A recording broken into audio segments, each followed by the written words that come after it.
Muy buenas tardes, nos encontramos con Vladimir Cerrón, es uno de los 19 candidatos para la presidencia y vamos a hacerle una corta entrevista para que nos pueda mostrar al pueblo chalaco quién es usted, ¿no? Entonces, vamos a empezar de que nosotros ya tenemos una idea de más o menos quién es Vladimir, ¿no? Sabemos que es un neurocirujano y que a la vez es un político que ha incursionado hace muchos años en nuestro país. Pero, ¿qué más es Vladimir Cerrón?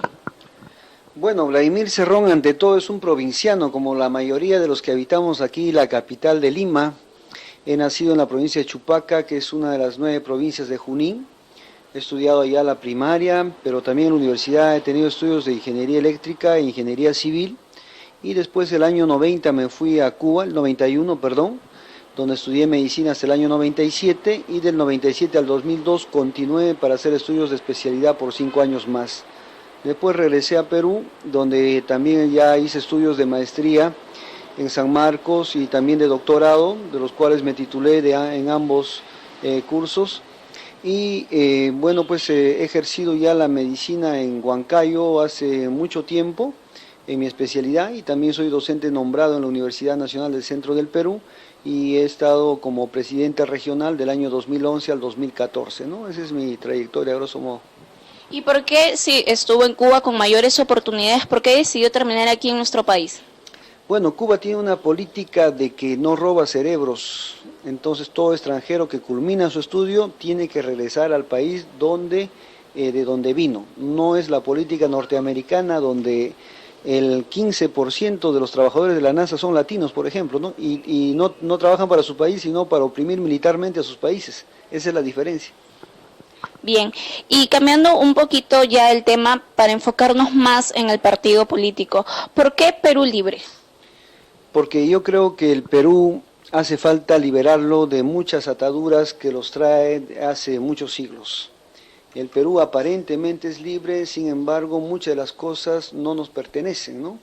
Caso los puertos, que están privatizados o vendidos ya a transnacionales, tema de ferrocarriles, carreteras, minas, sector hidroenergético, sector petrolero, hidrocarburo y muchas más, corredores aéreos.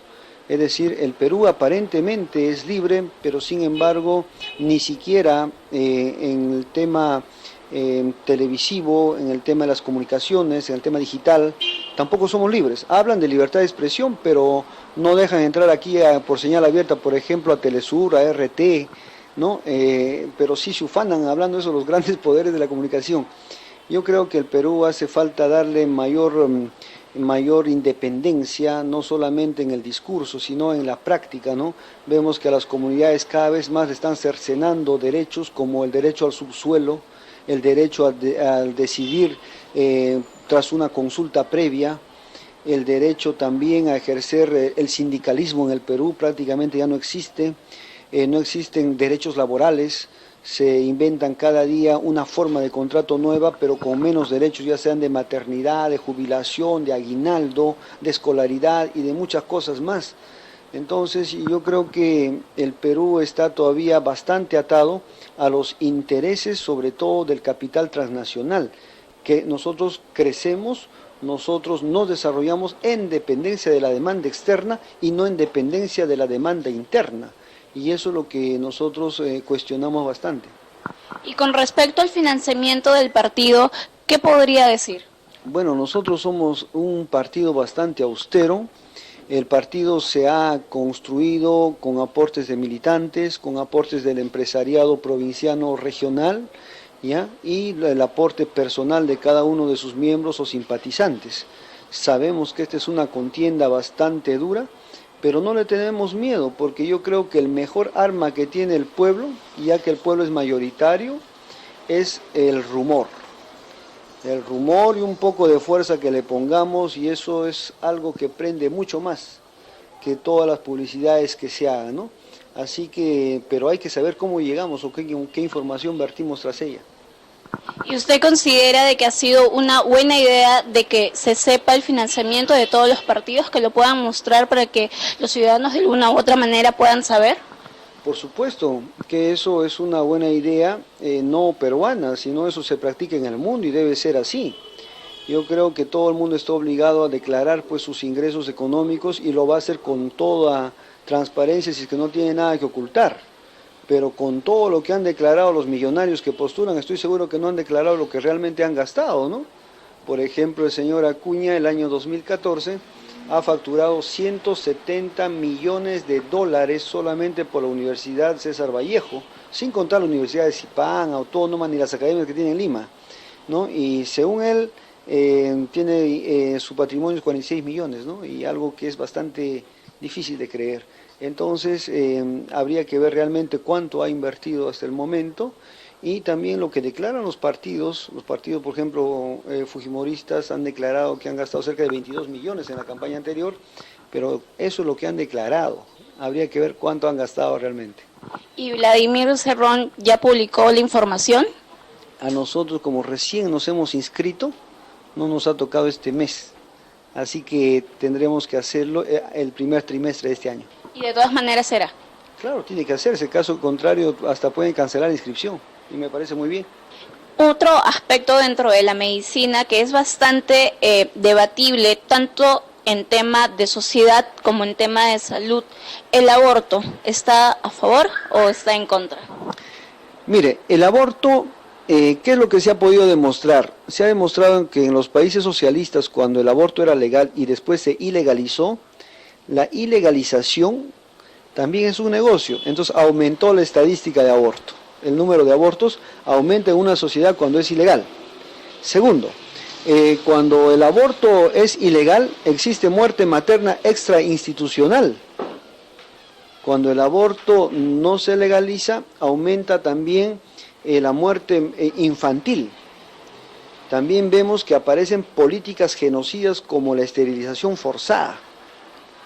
Existen también problemas en el tema de enriquecimiento ilícito de médicos, enfermeras, obstetrices, paramédicos y no médicos que lucran con eso. Pero ¿a quién le interesa que el índice de mortalidad infantil esté alto en el Perú, el índice de mortalidad materna sea alta? A ONGs que si no estuvieran esos indicadores tan dramáticos no recibirían el dinero del extranjero para justificar sus actividades.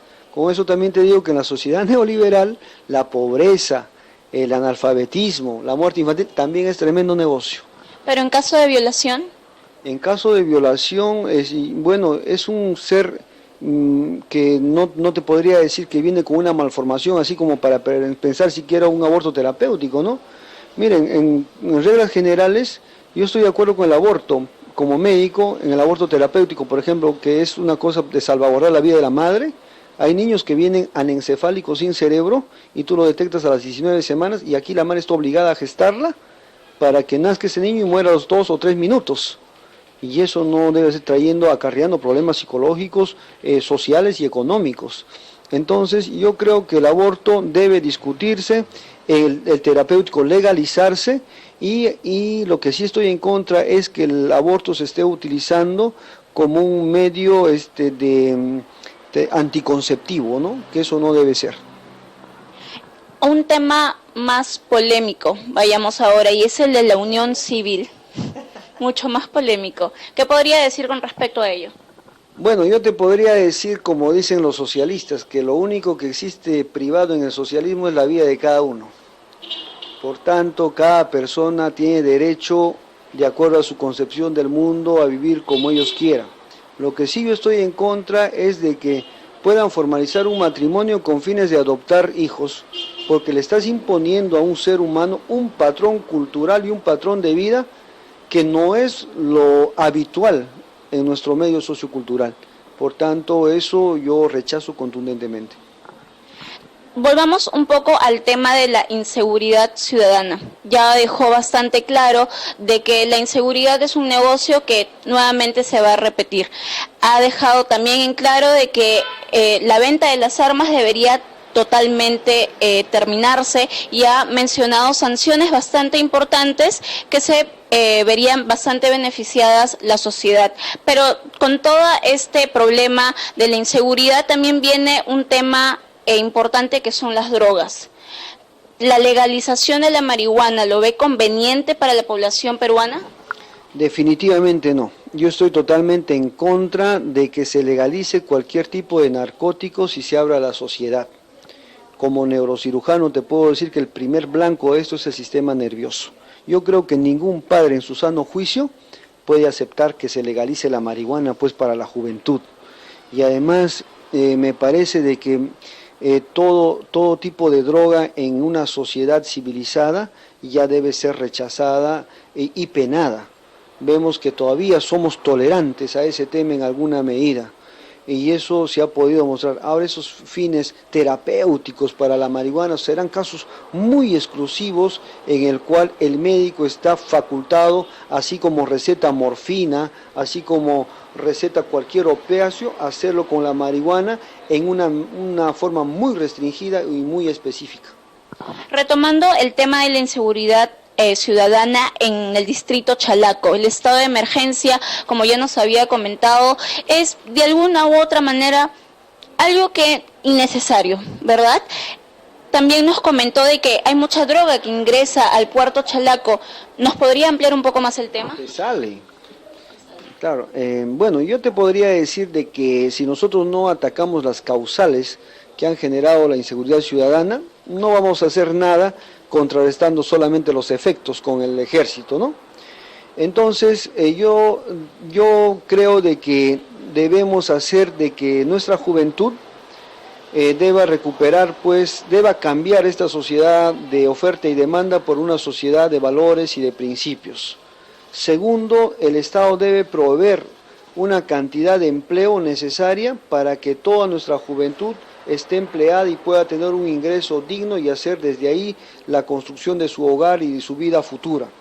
Pero para generar empleo necesitamos industrias en el Perú, y para generar industrias necesitamos dinero, y para obtener el dinero necesitamos invertir la proporción de ganancias entre el capital transnacional y el capital nacional. El capital transnacional se está llevando el 70% de las utilidades en este momento y dejando el 30% en impuesto a la renta al Perú. Eso debe invertirse totalmente como ha pasado en Ecuador y en Bolivia. Y con ese dinero nosotros generar industria, fortalecer los sectores de educación, salud, turismo y demás, y además sostener los programas sociales, pero por sobre todo generar empleos en cada uno de esos rubros. Caso contrario, nuestra juventud no va a tener muchas oportunidades laborales y va a tener que verse obligada a delinquir, no solamente la juventud, sino cualquier grupo etario. Entonces, lo que usted nos quiere decir es de que a pocas oportunidades laborales, la delincuencia y la inseguridad ciudadana también va a empezar. Por supuesto, y eso es un factor, el empleo, ¿no? El otro es la educación. Por ejemplo, en el Perú existen 2.700.000 analfabetos hasta el momento. ¿A qué le podrías exigir a esas personas? ¿A qué se van a dedicar? En la zona rural se dedican a ser mochileros, y en la zona urbana se podrían dedicar a un tema de delinquir, porque te piden mínimamente hoy en día maestría para contratarte, y si eres analfabeto, ¿qué le pueden pedir? Entonces, este es un tema multifactorial. Entonces, ¿qué queremos nosotros? Si es que el transnacional no quisiera invertir en la proporción de ganancias, el Estado tiene que intervenir, tiene que nacionalizar el sector minero, el sector hidroenergético, el sector de hidrocarburos, como te dije. Pero hay alguien que gana mucho más que todos ellos, que es el sector de las telecomunicaciones. Telefónica Perú, Telefónica Móvil ganan aquí una cantidad enorme de dinero, inclusive no quieren pagar sus impuestos. Y eso en un Estado que se hace respetar no puede seguir sucediendo. Y como última pregunta, bastante importante para todo el sector chalaco, ¿cuáles son los candidatos para representar al Callao en nuestro Congreso? Bueno, todavía no hemos definido, porque eso va a ser producto de una elección interna, y nosotros mismos nos hemos comprometido a mantener los nombres en reserva, porque no vaya a ser que pierdan la interna. Bien, ¿y qué mensaje podría indicarle a todos los chalacos ahora que ya tienen más o menos la idea de quién es Vladimir Cerrón? Bueno, de que nos ayuden a llevar este proyecto político, que es un proyecto que trata de recuperar los bienes de la patria, trata de recuperar todo aquello que ha sido privatizado de manera corrupta, luche contra el entreguismo, que sea una sociedad menos mercantil y una sociedad más humanista, y lejos de ser una sociedad individualista, sea una sociedad solidaria. Yo creo que debemos recuperar lo que hemos perdido, Antiguamente en la avenida Argentina y Venezuela había muchas fábricas. Hoy en día ya no existe nada porque los tratados de libre comercio la han liquidado. Debemos recuperar la industrialización del país, aunque sea incipiente, pero iremos caminando poco a poco. Vemos que ahora se llevan los minerales sin valor agregado, y esos que se llevan en sus países le dan trabajo a su juventud para que haga el valor agregado. Invierten ese dinero en sus países en infraestructura y vuelven hechos millonarios a tener empleados peruanos. Esas cosas no pueden suceder por un tema de dignidad, sobre todo antes que temas económicos.